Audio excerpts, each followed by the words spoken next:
इधर आओ। ये सब कैसे हुआ? पता नहीं, सर और मैडम सूप पीते हुए बातें कर रहे थे। तभी अचानक जब मैं उधर से आया तो देखा सर नीचे गिरे हुए हैं और मैडम चिल्ला रही है।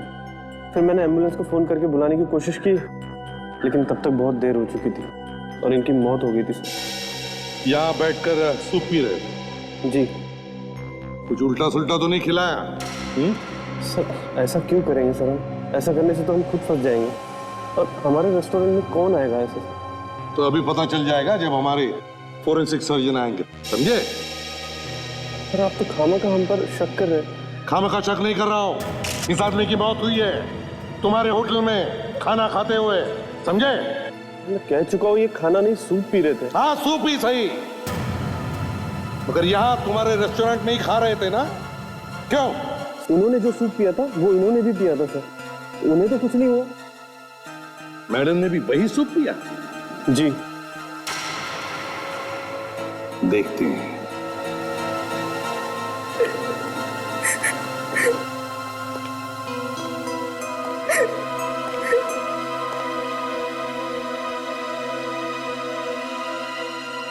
देखिए, संभालिए अपने आप को। क्या क्या हुआ था यहाँ पर, बताइए जरा।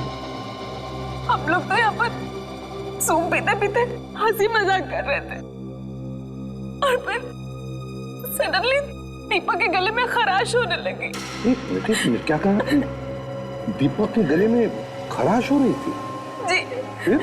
और फिर उसके बाद दीपक का दम घुटने लगा, सांस रुकने लगी। गले में खराश हो गई और फिर दम घुटने लगा, फिर? और सडनली दीपक यहाँ पे गिर गया और उनकी मौत हो गई।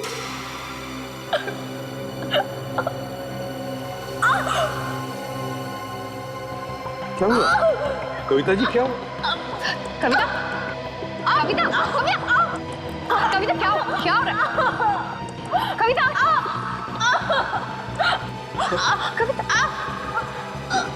कविता, सर इसकी धड़कनें तो बंद हो गई हैं। अरे ऐसे अचानक? हाँ बस। अरे ये क्या? यार साउंड है। हाँ।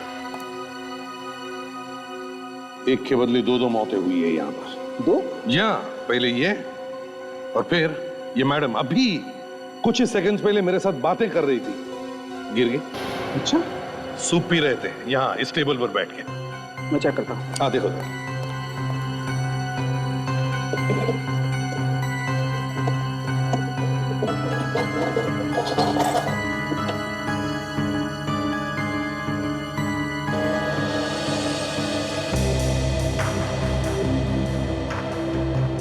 तुम्हें लगता है सूप में कुछ था?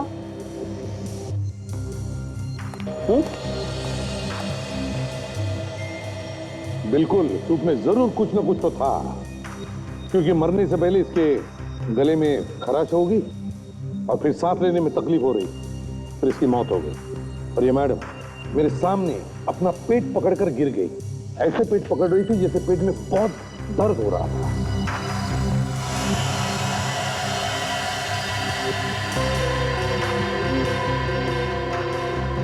बस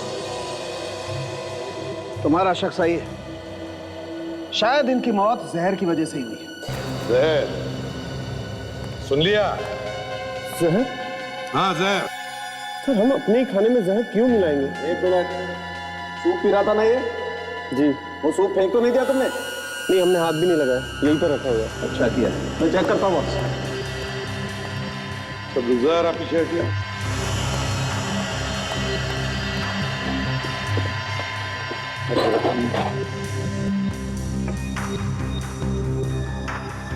यही सूप था ना?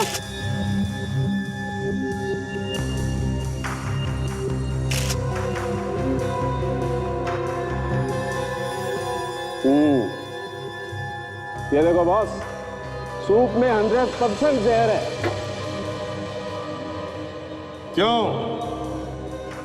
सर यहाँ पर इतने सारे लोग हैं, वो भी यही खाना खा रहे हैं, लेकिन इनमें से तो किसी को कुछ नहीं हुआ। बस बहुत हो गया, सारे के सारे ऑर्डर कैंसिल करो।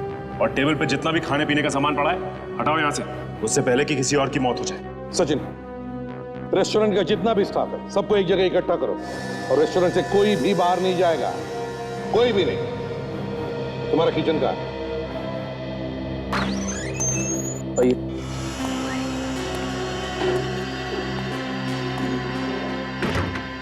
चलिए प्लीज 1 मिनट, सब काम छोड़ दीजिए, सब खाना छोड़ो और इस तरफ एक तरफ आ जाओ। आइए आइए आइए, चलिए जल्दी प्लीज, चलिए चलिए, समझ गए, लग जाएगा। विवेक संभाल के लेना स्ट्रेचर इलाज।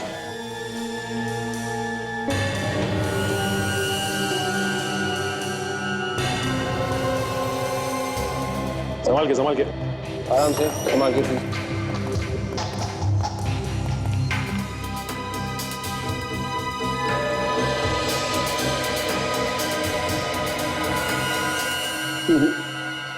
बॉस, इनमें तो किसी में भी जहर नहीं। किसी में भी नहीं? वो तो वही सूप है ना? हाँ, तो इसमें इसमें भी जहर नहीं है। सूप तो वही है लेकिन जहर नहीं। इसमें भी जहर नहीं है ना? अच्छा, ये यहाँ पर सूप कौन बनाता है? सर मैं बनाता हूँ। जरा यहाँ आइए, बताओ ये सूप किसने बनाया था? सर मैंने बनाया था। ये 6-7 लोगों के लिए सूप एक साथ मैं बनाता हूँ सर। अच्छा, और सूप किचन से कस्टमर के टेबल तक कौन लेके जाता है? वेटर ही लेके जाता है ना? जी जी। कौन लेकर गया था ये सूप, मैनेजर साहब?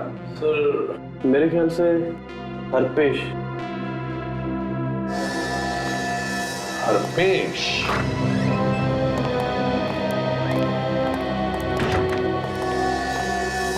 आप में से हरपेश कौन है? मैं हूँ हरपेश। तुमने वो सूप लाया था? जी सर। और उसमें जहर भी मिलाया? नहीं सर। चुप, सच सच बताओ, सच सच बताओ, वरना। सर मैं सच कह रहा हूँ, मुझे जहर के बारे में कुछ भी नहीं मालूम।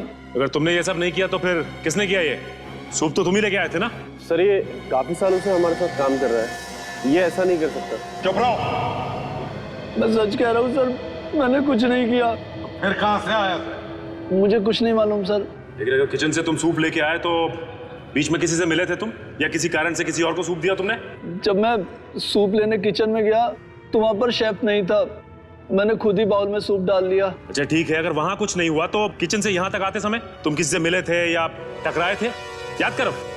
सर हाँ सर रास्ते में एक आदमी से टकराया था मैं। टकराए थे? जी सर। फिर क्या हुआ? फिर उसके ऊपर सूप गिर गया था सर। हाँ तो? सर मैं पास के टेबल पर सूप रख के नैपकिन लेने के लिए अंदर भागा, पर जब तक वापस आया तब तक वो आदमी जा चुका था। जानते हो उस आदमी को? नहीं सर। चेहरा याद है तुम्हें? नहीं सर, ध्यान नहीं दिया। सर अगर वो आदमी यहाँ रेस्टोरेंट में आया था तो शायद उसने यहाँ पे खाना खाया होगा, और अगर उसने खाना खाया होगा तो उस खाने का बिल जरूर बना होगा। अच्छा, आपके पास खाने के बिल की दूसरी कॉपी तो होगी ना? जी सर। तो बिल की सारी कॉपीज हमें चाहिए, समझे? Okay sir. सचिन, दीपक की बॉडी पर से कुछ आइडेंटिफिकेशन मिला? क्यों, क्या करता है, कौन है? हाँ सर, ये दीपक का ड्राइविंग लाइसेंस है।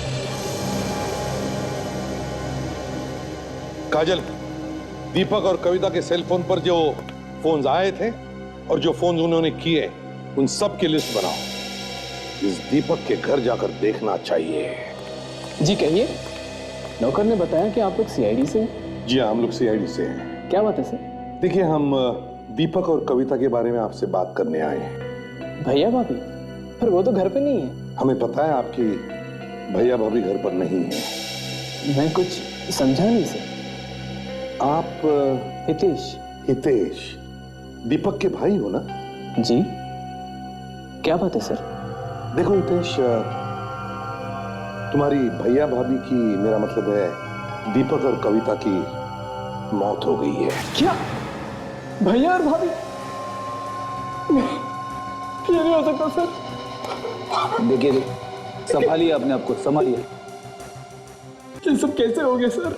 किसी ने उन दोनों को रेस्टोरेंट में जहर दे दिया। रेस्टोरेंट में? लेकिन उनको जहर कौन देगा सर? क्या एक बात बता सकते हो? तुम्हारे भैया भाभी की किसी के साथ कोई दुश्मनी थी? नहीं सर, भैया तो अपने काम काज में लगे रहते थे और भाभी इतनी प्यारी थी भाभी, कोई उनका दुश्मन क्यों होगा? अच्छा, क्या उन दोनों को कोई परेशानी थी? ऐसी कोई परेशानी नहीं थी, लेकिन क्या? लेकिन सर कुछ दिन पहले ऑफिस के बाहर पार्किंग लॉट पे भैया फिसल कर गिर गए थे और उनके सर पे चोट आई थी। नहीं थे, जब हमें तुम्हारे भैया की लाश मिली तो उसके सिर पर कोई भी चोट नहीं थी। जरा सी चोट थी सर, अब तक तो भर गई होती। हाँ, देखो, अपना ख्याल रखना, और अगर तुम्हें किसी भी चीज की जरूरत पड़े, मदद लगे, तो हमें फोन कर देना। जी सर।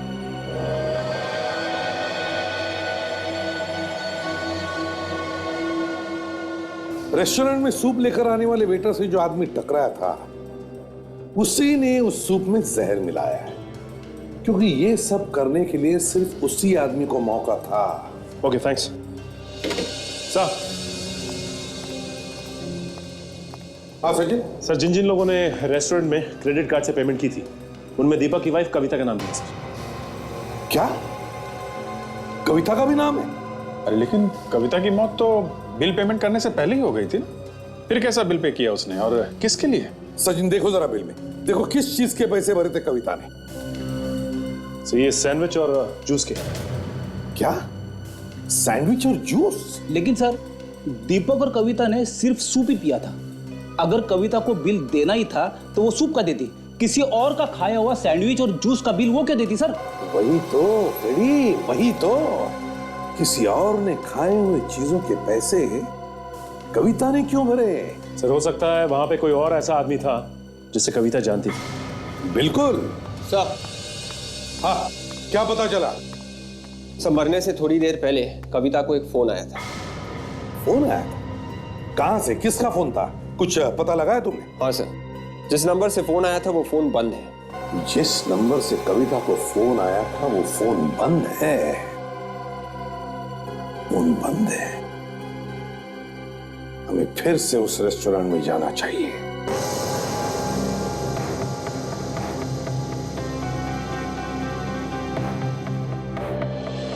एक बात बताओ, जब दीपक और कविता इस टेबल पर बैठी थी तो क्या बीच में उन दोनों में से कोई टेबल छोड़कर कहीं गया था? देखा आप लोगों ने कुछ? सर, जब मैं सूप देने आया तब मैडम का फोन आया था उसी समय। कविता मैडम को फोन आया था? जी सर। फिर क्या हुआ? फिर सर वो फोन पर बात करने के लिए उठकर थोड़ी आगे चली गई। फोन पर बात करने के लिए आगे चली गई? तो तुमने कुछ सुना?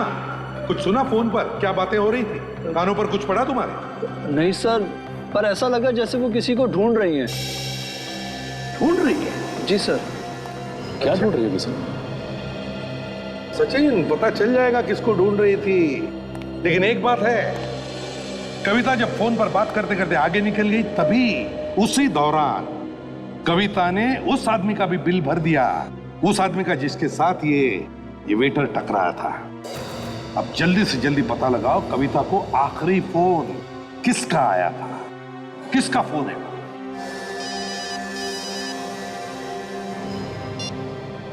हाँ साळुंखे, क्या?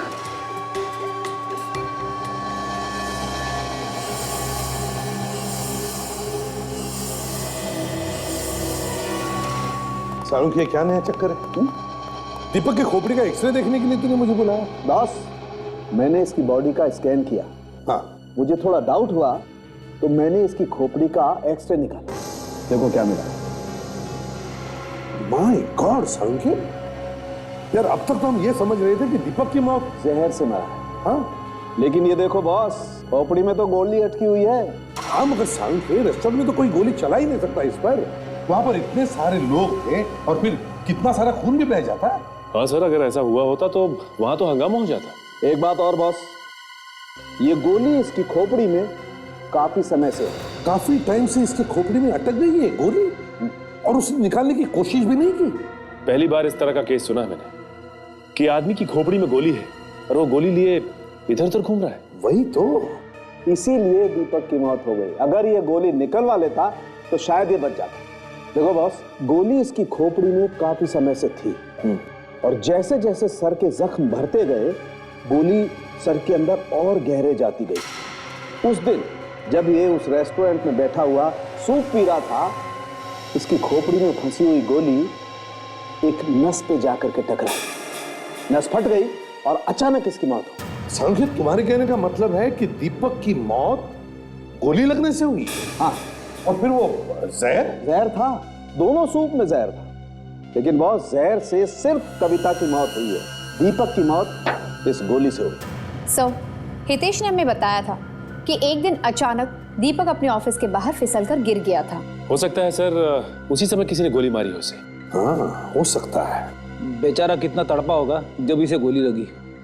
अच्छा होता कि ये जहर के असर से ही मर जाता। सर मैंने 2 बार चेक किया, टेस्ट बिल्कुल पॉजिटिव है। कविता के सूप से मिला जहर और दीपक के सूप से मिला जहर, दोनों जहर अलग अलग है। अलग अलग है? दोनों जहर अलग अलग? दीपक और कविता को अलग अलग जहर दिया गया? ये तो कमाल है सर। जहर भरा सूप पिया दोनों ने, लेकिन जहर से मौत हुई सिर्फ कविता की और दीपक गोली लगने से मर गया। कोई तो है सर जो पति पत्नी दोनों को खत्म करना चाहता था। सर पता चल गया है, कविता को वो फोन अंधेरी ईस्ट की एक जगह से किया गया था। अंधेरी ईस्ट की एक जगह से आया? या काम करो विवेक, तुम और दया उस पते पर जाओ और देखो, तब तक हम इस गोली के बारे में पता लगाते हैं।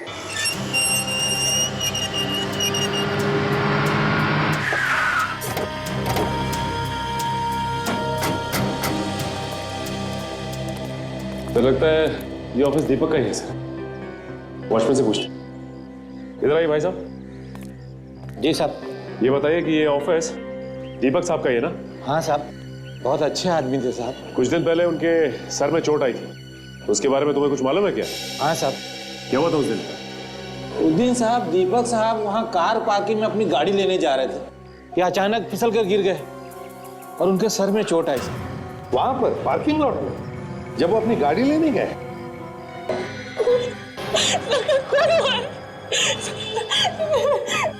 संभालो अपने आप को। स्वाति, दीपक और कविता के खून तक पहुंचने के लिए हमारी मदद करो। पूछिए, क्या पूछना है? स्वाति जी ये बताइए, क्या बिजनेस को लेकर दीपक की किसी के साथ दुश्मनी थी, कोई झगड़ा था, कुछ जानती हो तुम उसके बारे में? ये कोई बिजनेस की दुश्मनी नहीं थी। बिजनेस की दुश्मनी नहीं थी? तो फिर क्या था? मैं जानती हूँ ये किसने किया है, मैं जानती हूँ उस आदमी को। कौन? कौन है वो? किसने किया है? वो कविता मैडम का भाई मानिक है, ये उसी का काम हो सकता है।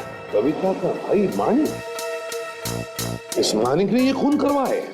हाँ, मानिक ने दीपक सर से बहुत सारे पैसे मांगे थे, पर दीपक सर ने साफ इनकार कर दिया। इस बात को लेकर उनके बहुत झगड़ा भी हुआ, यहाँ तक कि मानिक ने उन्हें जान से मारने की धमकी भी दी।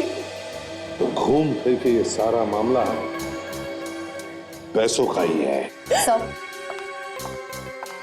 अगर कविता के भाई मानिक की दीपक के साथ लड़ाई हुई थी, तो फिर दीपक के भाई हितेश ने हमें एक बार भी इसके बारे में क्यों नहीं बताया? ये तो हितेश ही बता सकता है। काजल, स्वाति को छोड़ कर आओ। Yes sir. आइए। सचिन, ये दीपक पार्किंग लॉट में फिसल कर गिरा था ना? पार्किंग लॉट चलकर देखते हैं।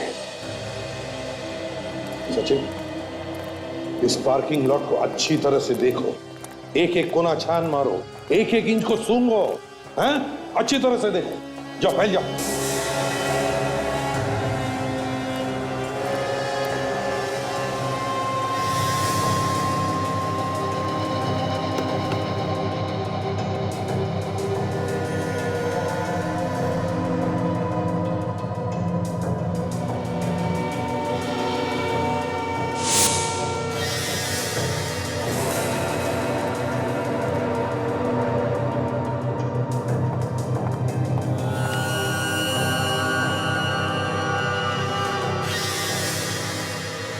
खून सूखा हुआ। Sachin, yes sir. जल्दी आओ।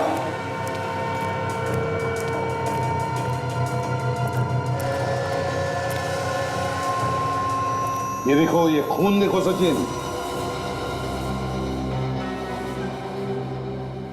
ये तो सूखा हुआ है। सूखा हुआ खून।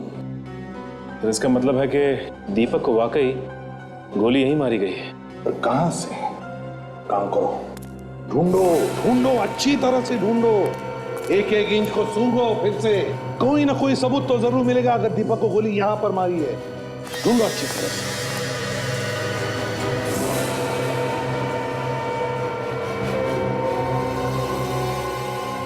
सर।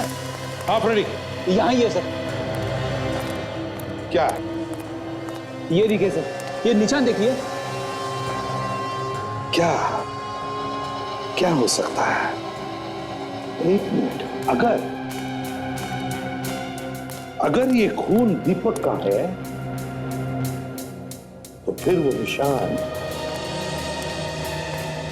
ये निशान भी दीपक के लिए ही बनवाया गया, दीपक के लिए ही। तो मतलब सर? काजल, इसका मतलब एक ही हो सकता है कि खूनी जानता था कि दीपक यहीं पर खड़ा होगा, यहीं पर। पर कहां से चलाई होगी गोली उसने? अगर दीपक वहां पर खड़ा था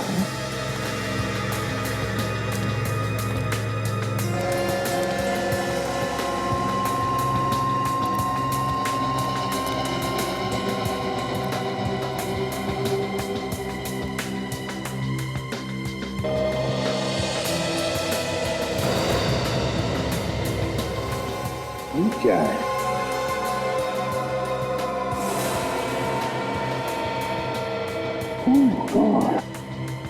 बिल्कुल वैसा ही निशान जैसे वहां पर है। इसका क्या मतलब हो सकता है?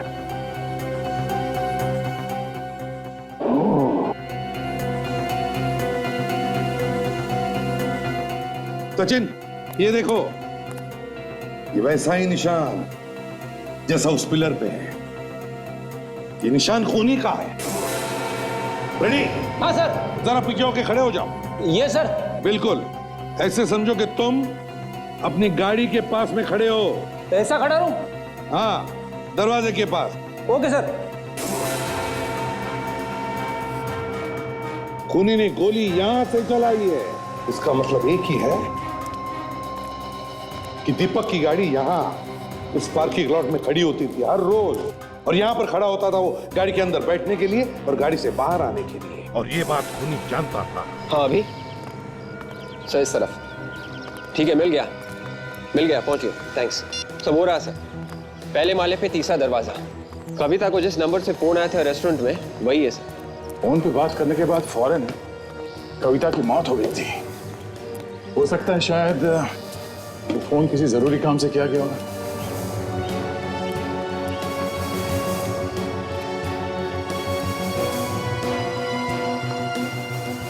So there you go,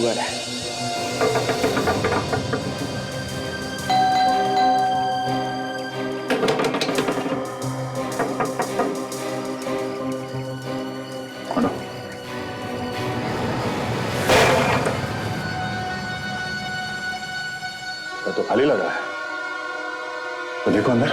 yes sir.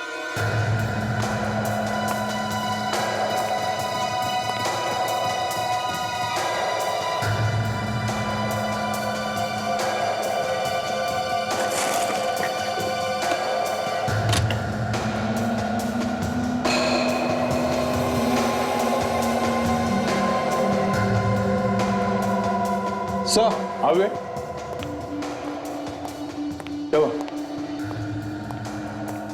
ये देखिए सर, दीपक की फोटो छुपा के रखी। दीपक की फोटो यहाँ पे? पीछे दीपक का एड्रेस भी लिखा हुआ है। सर खून दीपक और कविता दोनों का हुआ है, लेकिन सिर्फ दीपक की फोटो यहाँ पे छुपा के क्यों रखी है? कुछ समझ में नहीं आ रहा। कविता ने मरने से पहले जिस आदमी से फोन पे बात की थी, उस आदमी के घर पे इस दीपक का फोटो छुपा के रखा हुआ है। जरा ढूंढो, कुछ और निकाल दो।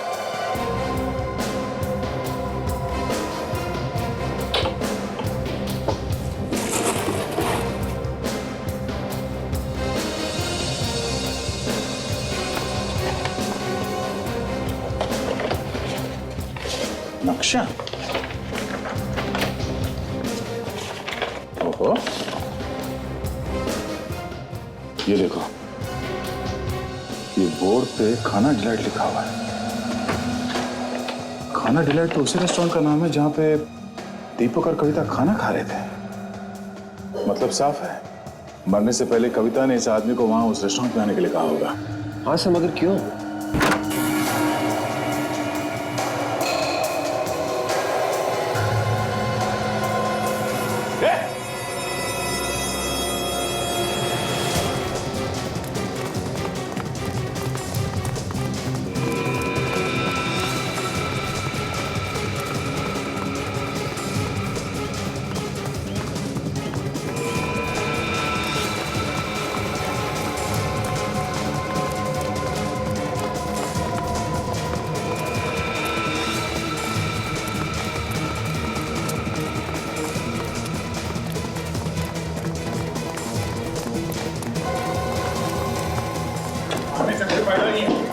कहां तक भागेगा तू?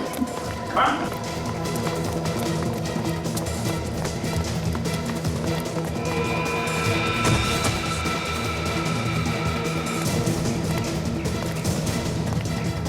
कहां तक भागेगा? साहब, हाँ साहब, कविता जी ने मुझे दिए थे 1 लाख रुपए दीपक को मारने के लिए। अच्छा, तो तुमने दीपक को उसके ऑफिस के बाहर गोली मारी है? हाँ साहब। मगर दीपक मरा नहीं। गोली से नहीं मरा तो तुमने उसके सूप में जहर डाल दिया है? हाँ। और कविता, उसने तो तुम्हें पैसे दिए थे ना, उसे क्यों मारा तुमने? क्या कविता जी मर गई? हाँ, कविता जी मर गई। उनके सूप में भी जहर डाला था तुमने। लेकिन साहब, मैंने तो एक ही बॉल में जहर डाला था।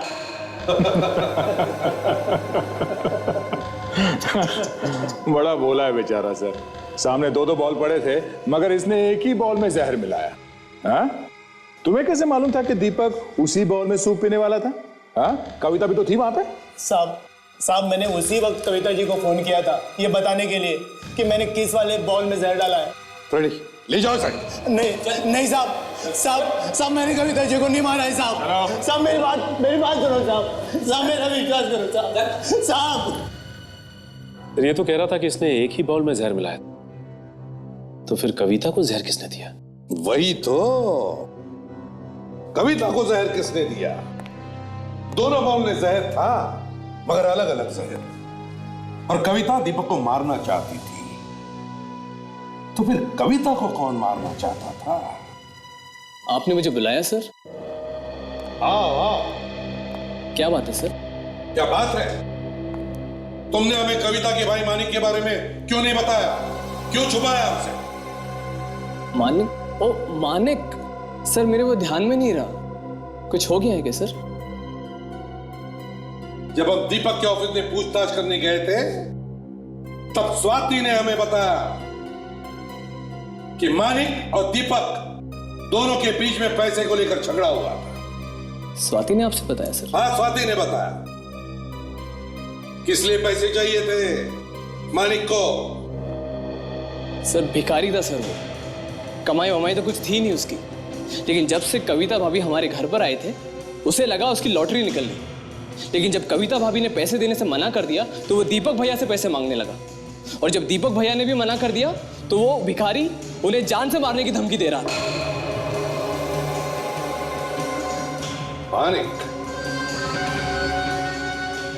मानिक से मिलना पड़ेगा। हितेश ने जो फोन नंबर दिया था, उस नंबर से इस घर का पता ढूंढ के निकाला है। सर, मानिक दरवाजा नहीं खोल रहा है, शायद वो घर के अंदर नहीं होगा। पर यह भी तो हो सकता है कि हमारे डर से अंदर चुप के बैठा हूं। देखते हैं।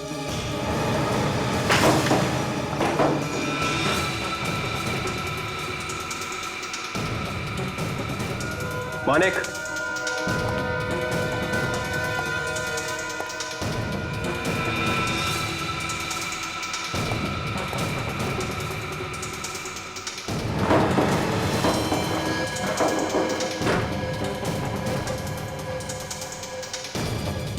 मानिक, मानिक,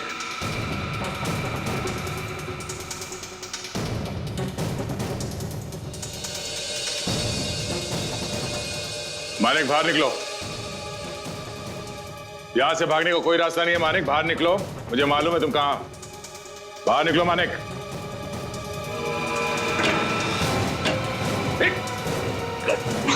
विवेक सर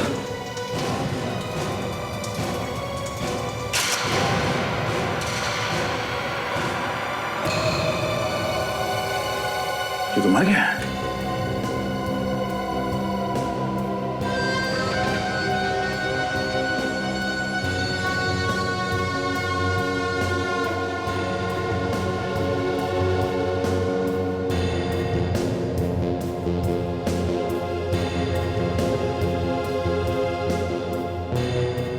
सर शरीर पे कोई घाव भी नहीं है। तो फिर मरा कैसे है? कुछ तो हुआ जिसकी वजह से इसकी मौत हो गई है। विवेक, घर को अच्छी तरह से चेक करो। Yes sir.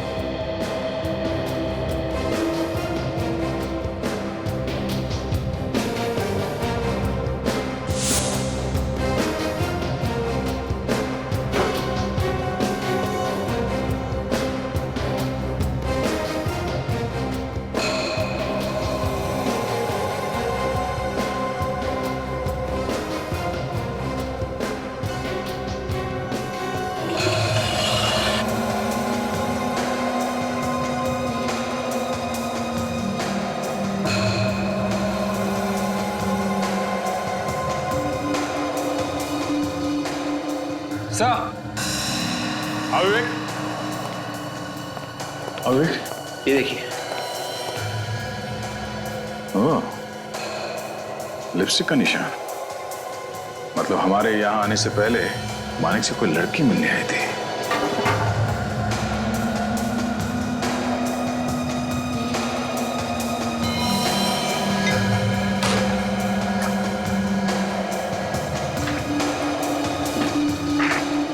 बिल के पेपर्स?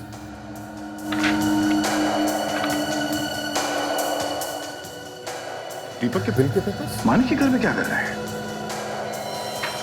अब ये क्या नया चक्कर है? विवेक, लाश के साथ साथ इन ग्लासेस को भी फॉरेंसिक लैब में भिजवा दो।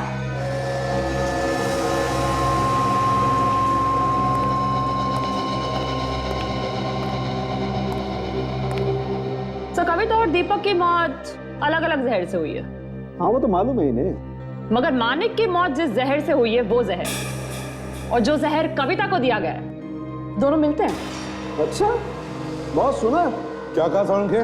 मानिक की और कविता की मौत एक ही किस्म के जहर से हुई है। क्या? हाँ। कविता और मानिक दोनों को एक ही किस्म का जहर दिया गया? एग्जैक्टली। तो कहीं दोनों का खून एक ही आदमी ने तो नहीं किया? और सर, दोनों को दिया गया जहर एक बहुत ही खास किस्म का जहर है। खास किस्म का जहर? मतलब क्या ये जहर आसानी से नहीं मिलता क्या? हाँ सर, ये जहर बहुत ही खास किस्म के सांप के जहर जैसा है, जो काफी कम जगहों पर पाया जाता है। सांप का जहर? जी। और सर वो फोटो के निशान का क्या हुआ? उससे कुछ मिला? हाँ काजल, वो चेक कर रहे हैं। ये होठों की निशान किसके डॉक्टर साहब, पता चला? यार फ्रेडी, बता ना, चेक कर रहे हैं अभी भाई। डैम इट, ये मुझे पहले क्यों नहीं दिखाई पड़ा? क्या हुआ सर? पेपर्स में कुछ प्रॉब्लम है क्या? सचिन, हितेश और स्वाति को ब्यूरो बुलाओ। यह है दीपक का वसीयतनामा। ये पेपर्स जो हमें मानिक के घर से मिले। अब तुम लोगों को तो पता ही होगा कि दीपक ने अपनी सारी जायदाद किसके नाम पर की होगी? जी, दीपक भैया ने तो सारी जायदाद कविता भाभी के नाम की थी। अच्छा, आपको पूरा यकीन है कि कविता के नाम पे ही की थी जायदाद? जी सर। वसीयत के हिसाब से उन्होंने अपनी सारी जायदाद, सारा पैसा अपने सेक्रेटरी यानी स्वाति के नाम पे। सारा पैसा मेरे नाम? जी। सारा पैसा? ये कैसे हो सकता है सर? ये नहीं हो सकता सर। मैं बस वहाँ काम करती थी। मेरा इस बात से कोई लेना देना नहीं है। मुझे कुछ नहीं पता इसके बारे में। झूठ बोल रही हो तुम, झूठ बोल रही हो तुम। तुम्ही ने भैया को बहला फुसलाकर सारी प्रॉपर्टी अपने नाम कर दी है। Hitesh, what are you saying? तुम ऐसा कैसे कह सकते हो? ये सच है, और तुम्हारी वजह से भैया और भाभी के बीच में लड़ाइयाँ हुआ करती थी। क्योंकि भाभी को लगता था कि तुम्हारे और भैया के बीच में अफेयर चल रहा है। ये झूठ है सर, ये सरासर झूठ है। सच क्या है, झूठ क्या है, ये तो जल्दी पता चल जाएगा स्वाति जी। माणिक के घर में से हमें एक ग्लास मिला है, उस पर किसी के होठों के निशान भी है, लिपस्टिक के निशान। इसलिए हमें तुम्हारे होठों के निशान चाहिए। चलो चलो लगाओ अपने होठ इस ग्लास के ऊपर। होठ, हाँ होठ, कम ऑन, चलो।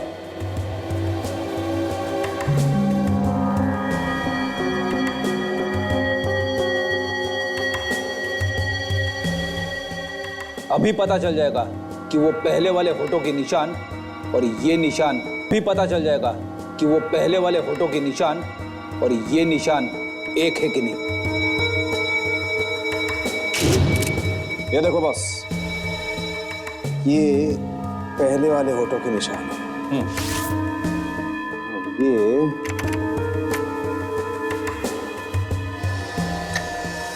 ये बस इस ग्लास पर तो स्वाति के होठों के निशान नहीं है। मैंने आपसे पहले ही कहा था कि मैंने कुछ नहीं किया है। अब यकीन हो गया आपको? मतलब स्वाति ने माणिक का खून नहीं किया? नहीं, लगता तो यही है। सर इसका मतलब यह है कि इस प्लान में कोई और औरत शामिल है। सॉरी स्वाति जी, हमने आपको तकलीफ दी। अगर जरूरत पड़े तो हम आपको फिर से बुला लेंगे, ठीक है? थैंक यू वेरी मच, आप जा सकती हैं। Thank you.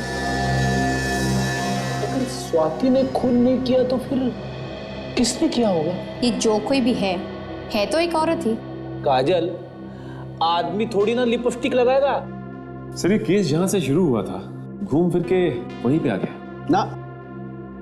नहीं सचिन, ऐसी बात नहीं। ग्लास पर जो होठों के निशान हैं उन्हें अभी मैंने छोड़ा नहीं है। काम अभी चालू है बॉस, थोड़ी देर में। ट्रस्ट में हाँ, डीएनए रिपोर्ट। हाँ जी, what? Oh really? Okay, okay. Anyways, thank you very much. Yeah, bye.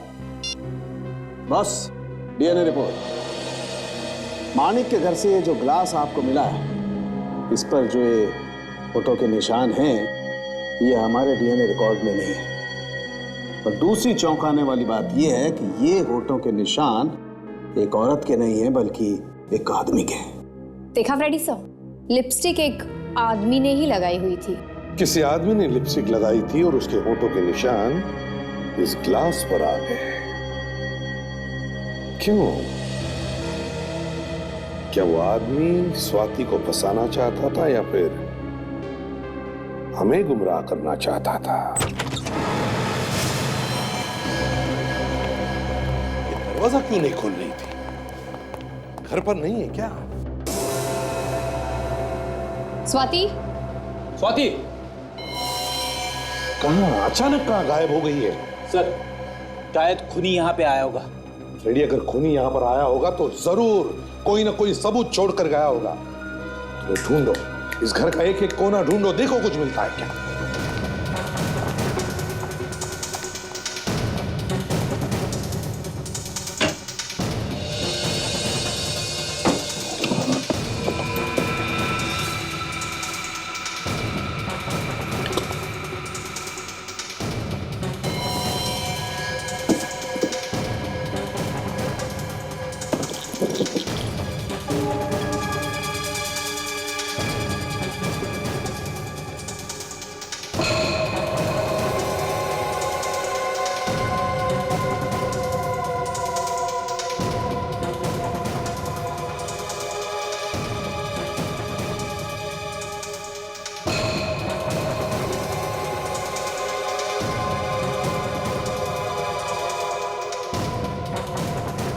Poison?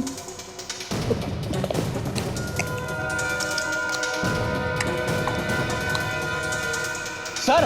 हाँ फ्रेडी, क्या हुआ फ्रेडी? सर जहर की बोतल मिली है, बेड के पास पड़ी हुई थी। जहर की बोतल बेड के पास? ये जहर की बोतल स्वाति के घर में कैसे? स्वाति के घर में कैसे? तो ये वो जहर तो नहीं जिससे कविता और दीपक का खून हो गया? मतलब स्वाति कविता और दीपक के खून में मिली हुई है? बिल्कुल काजल, ये जरूर मिली हुई है। और उसे पता था कि हम उस पर शक कर रहे हैं, इसीलिए वो यहां से भाग गई है। लेकिन कहां गई होगी? उस ग्लास पर जो लिपस्टिक के निशान मिले वो किसी आदमी के थे ना। ये जरूर स्वाति उस लिपस्टिक वाले आदमी के पास ही गई होगी। लिपस्टिक वाले आदमी के पास। Let's go. Congratulations, हमारा प्लान कामयाब हो गया। सीआईडी को मुझ पर जरा सा भी शक नहीं हुआ और तुम भी उनके हाथों से साफ बच निकले। हमने तो सीआईडी को ही उल्लू बना दिया। सीआईडी का नाम सुनकर बड़े बड़े गुनहगारों के हाथ पैर कांपना शुरू हो जाते हैं। और तुम हमें उल्लू बनाने चली थी? सीआईडी? तुम्हारा बाप सीआईडी। आप लोग यहाँ क्या कर रहे हैं? आप जानते हैं कि मैंने कुछ नहीं किया है। तुमने कुछ नहीं किया? कुछ नहीं किया तुमने? बहुत जाती है। हाँ चल यहाँ। कुछ नहीं किया तुमने? हितेश के साथ मिलकर ये खून नहीं किया तुमने? बड़ा अच्छा प्लान बनाया था तुम दोनों ने। कौन सा प्लान की बात कर रहे हैं आप? कौन से प्लान की बात कर रहे हैं आप? अच्छा, तुम दीपक के सौतेले भाई हो ना? हाँ या ना? हाँ सर। दीपक की प्रॉपर्टी पर तुम्हारी नजर गड़ी थी और एक दिन जैसे ही तुम्हें पता चला कि कविता अपने पति दीपक का खून करके सारी प्रॉपर्टी अपने नाम पर करने वाली है, तो तुमने इस बात का फायदा उठाना सोचा और अपनी दोस्त, अपनी गर्लफ्रेंड स्वाति के जरिए दीपक के कान भरना शुरू कर दिया। स्वाति की बातों में आकर दीपक एक दिन तैयार हो गया अपनी पत्नी कविता का खून करने के लिए। तो तुमने सोचा कि अगर कविता मर गई तो फिर दीपक को तुम खलास कर दोगे और उसकी सारी प्रॉपर्टी अपने नाम पर करवा लोगे, है ना? हाँ सर। हाँ, और तुम्हारी बातों में आकर दीपक ने रेस्टोरेंट में कविता के सूप में जहर मिला दिया। कविता को तो सजा मिलनी ही थी, सारा पैसा लूटना चाहती थी वो। अच्छा वो मर गई। अच्छा, एक परिवार में खुशी के रहने से बजाय तुम्हारे स्वार्थ और पैसों की लालच की वजह से उस परिवार के 3 लोग मर गए। तुम्हें तो फांसी ही होनी चाहिए।